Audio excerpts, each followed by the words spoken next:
y'all. Let's break down what happened this morning in the Diddy trial and what could potentially end this entire case. We picked up with Jane still on the stand this morning under direct examination from a USA Comey. She detailed messages and voice notes between her and Diddy that paint a disturbing picture of psychological control, financial control, sexual coercion, and manipulation.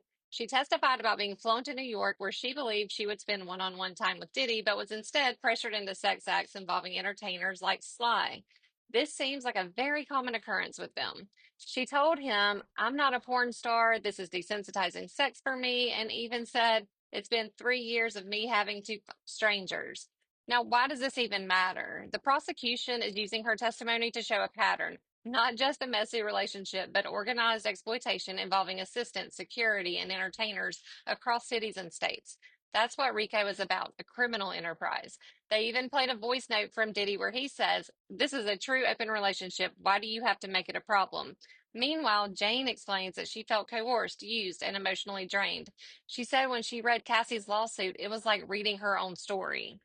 But here's where the defense could push back. She repeatedly told him that she loved him. She admitted in one message, I know I was consenting, and explained that he often told her that videos make it look like she wanted to do it. That's a window the defense might use to argue these were consensual adult encounters, even if emotionally complicated. Also, Jane says she's still trying to figure out if she was truly coerced, something the defense may latch on to undermine the clarity of her claims.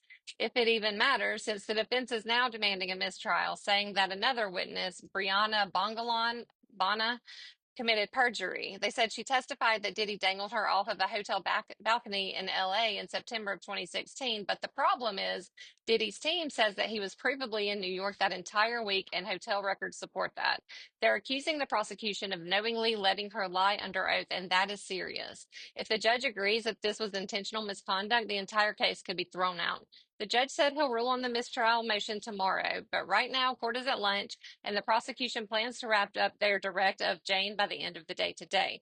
There is a lot happening and it's not over yet, so follow me to stay updated, and I'll be back with the breakdown of this afternoon's testimony and any rulings from the bench.